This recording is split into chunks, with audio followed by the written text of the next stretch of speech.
ఇదే అంశానికి సంబంధించి మరింత సమాచారాన్ని మా ప్రతినిధి నేతాజీని అడిగి తెలుసుకుందాం. నేతాజీ, ఇక వచ్చే ఎన్నికల్లో విజయం లక్ష్యంగా ముందుకెళ్తున్న జనసేనాని పవన్ కళ్యాణ్ ఇక వరుసగా 2 జిల్లాల నేతలతో భేటీ అవుతున్నారు. తాజాగా ఈరోజు గుంటూరు, కడప జిల్లాకు సంబంధించినటువంటి నేతలు భేటీ కాబోతున్నారు. ఈ భేటీలో ప్రధానంగా ఏ అంశాలపై వారికి దిశానిర్దేశం చేయనున్నారు?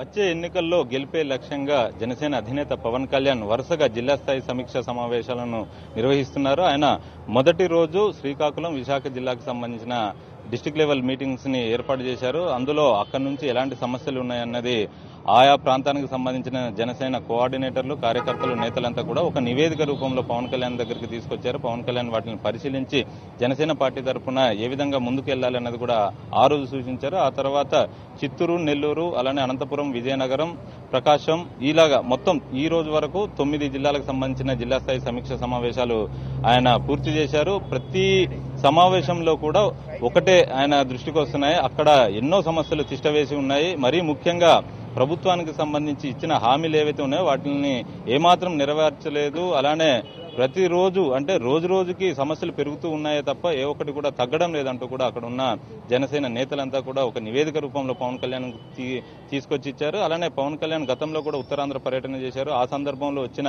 సమస్యలు ఏవైతే ఉన్నాయో అవే కాకుండా అదనంగా ఎన్నో సమస్యలు తన దృష్టికి వచ్చాయి. వాటన్నిటిని కూడా ఏ విధంగా పరిష్కరించాలి, జనసేన పార్టీ ప్రభుత్వాన్ని ఏర్పాటు చేసినా చేయకపోయినా కూడా ప్రజలకు అండగానే ఉంటుందంటూ కూడా పవన్ కళ్యాణ్ చెప్పారు. దీంతో పాటుగా మీరు ప్రతి ఒక్కరూ కూడా సమన్వయంతో ముందుకు వెళ్ళాలి. ఇతరులను విమర్శించేటప్పుడు పార్టీకి సంబంధించిన నియమావళి ఏదైతే ఉందో ఆ నియమావళికి అనుగుణంగానే విమర్శలు చేయాలి, ఒక ఫ్రేమ్ వర్క్ లోనే ఉండాలంటూ కూడా పవన్ కళ్యాణ్ అందరినీ శుతిమెత్తగా హెచ్చరించారు. ఎందుకంటే ఇష్టం వచ్చినట్టు మాట్లాడడానికి అవకాశం ఉండకూడదంటూ కూడా ఆయన చెప్పారు. ప్రతి ఒక్కరిని గౌరవించాలి. జనసేన పార్టీ ఎప్పుడు ప్రజలకు అండగా ఉంటుంది కాబట్టి ఆ ప్రజలకు సంబంధించిన సమస్యలు ఏవైతే ఉంటాయో వాటిని ఎప్పటికప్పుడు వెలికి తీస్తూ నా దృష్టికి తీసుకురావాలి, ఏ విధంగా పరిష్కరించాలి అన్నది నేను చూసుకుంటానంటూ కూడా పవన్ కళ్యాణ్ చెప్తూ వస్తున్నారు. ఇక ఈ రోజు విజయవాడలోని జనసేన పార్టీ ప్రధాన కార్యాలయంలో కడప, గుంటూరు జిల్లాలకు సంబంధించిన జిల్లా స్థాయి సమీక్ష సమావేశాలను ఆయన నిర్వహించబోతున్నారు. దీంతో ఈ రోజు కనుక ఈ 2 పూర్తయితే మొత్తం 11 జిల్లాలకు సంబంధించిన సమీక్ష సమావేశాలు పూర్తయినట్లుగా మనం చెప్పాల్సి ఉంటుంది. ఇక రేపు మిగిలిన కృష్ణా, పశ్చిమ గోదావరి జిల్లాలు ఉన్నాయి, వాటిని కూడా రేపు కంప్లీట్ చేస్తారు. ఇక ప్రస్తుతం మనతో కడప జిల్లా నుంచి వచ్చిన ఇక్కడ జన సైనికులు ఉన్నారు. వారిని అడిగి తెలుసుకున్నాం అసలు కడప జిల్లాలో ఎలాంటి సమస్యలు తిష్టవేసి కూర్చున్నాయి అన్నది వారి మాటల్లోనే తెలుసుకునే ప్రయత్నం చేద్దాం. చెప్పండి, కడపలో ఎలాంటి సమస్యలు ఉన్నాయి ప్రధానంగా? మా నియోజకవర్గం రైల్వే కోడూరు నియోజకవర్గం మాది. మా రైల్వే కోడూరు నియోజకవర్గంలో మైనార్టీకు తీరని అన్యాయం జరిగింది. పూర్తిగా అన్యాయం జరిగింది. జరగడం కూడా చిన్న అన్యాయం జరగడం లే. ఇంటి స్థలాలు ఇస్తామని చెప్పి వాళ్ళకే ఇచ్చుకొని మమ్మల్ని రోడ్డు మీద పెట్టారు. ఈ రోజు వరకు మైనార్టీ మినిస్టర్ లేడు. మాకు రోడ్డు మీద ఉన్నాం. మేము ఇంటి స్థలాలు లేవు. మాకు ఒక కళ్యాణ మండపం కట్టిస్తామని చెప్పి ఆ రోజు తీసుకుపోయి ఎక్కడో కట్టేసి రోడ్డు మీద కట్టేసి ఆ రోజు కూడా అది లేకుండా చేశారు. ఈ రోజు మైనార్టీలు ఎంత ఇబ్బందుల్లో ఉన్నారంటే, ఎంత కష్టాల్లో ఉన్నారంటే, మాకేం కోట్ల మీద ఉద్యోగాలు ఉండేటివి కావు. డ్రైవర్ పని చేసుకోవాలా, ఆ పనులు చేసుకుని ఈ పనులు చేసుకుని జీవనం గడిపేవాళ్ళం మేము. అట్టటోళ్ళు మమ్మల్ని ఈ ప్రభుత్వం ఏదీ చేయకుండా మమ్మల్ని రోడ్డు మీద నిలబెట్టింది. కాబట్టి మేము జనసేన రావాలా, జనసేనలో నుంచి పుట్టిందే ఇది. జనసేన మాకు వచ్చితే మాకు ఏదైనా జరుగుతుందని చెప్పి జనసేన నమ్ముకొని ఉన్నాం మేము. ఏపీ సీఎం మాత్రం మైనారిటీలకు పెద్దపీట వేశాను, కడుపులో పెట్టి చూసుకుంటున్నానని అంటున్నారు. ఏది కడుపులో కాదు, కడుపులో తీసి చూస్తా ఉన్నాడు. కడుపులో నుంచి బయటికి తీసేసి చూస్తున్నాడు. అంటే అది ఎట్లా పనికి రాదులే అని చెప్పి ఎక్కడ చేశాడండి? 4 సంవత్సరాలు కనపడలేదా? 4 సంవత్సరాలు కనపడలేదా? మేము మైనార్టీస్ అని, మాకు ఒక మినిస్టర్ కావాలని, మాకు బతుకులు ఉన్నాయని, మేము కోటీశ్వరం కాదు మా అడుక్కుని తినేవాళ్ళం అని చెప్పి తెలియదా ఆ రోజు మీకు? ఈ రోజు తెలిసిందా మీకు? ఎలక్షన్ ముందు అని చెప్పి ఈ రోజు వచ్చి ఒక మినిస్టర్ని తీసుకొచ్చి మాకు కూర్చోబెడతారా?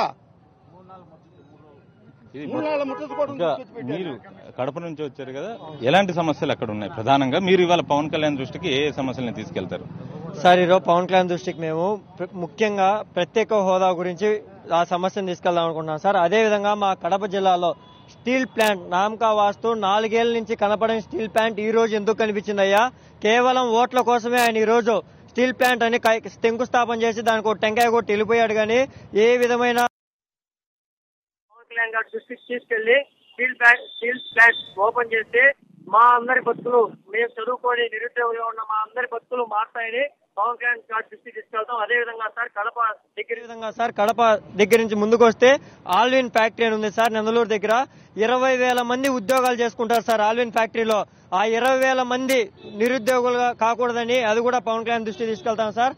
అదే విధంగా మా రైల్వే కోడ్ నియోజకవర్గంలో ఆప్సా జ్యూస్ ఫ్యాక్టరీ అని ఒకటి ఉంది సార్. ఆప్సా జ్యూస్ ఫ్యాక్టరీ విషయం కూడా తీసుకెళ్తే దాదాపు 3,000 మంది నిరుద్యోగులు కాకుండా ఉద్యోగవంతులు అవుతారు సార్ చదువుకున్నటువంటి వాళ్ళు.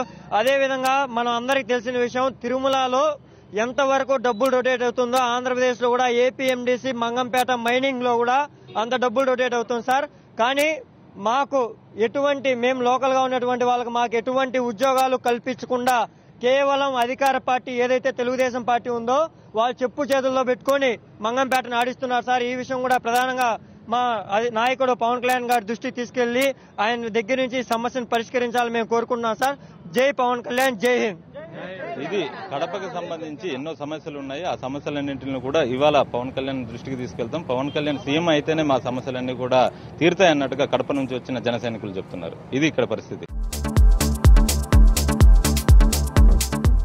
Please subscribe to new waves. ఇలాంటి మరిన్ని మంచి వీడియోలు కావాలని కోరుకుంటున్నారా? అయితే పక్కనే ఉన్న గంట సింబల్ను క్లిక్ చేయండి. అలాగే సబ్స్క్రైబ్ చేయండి.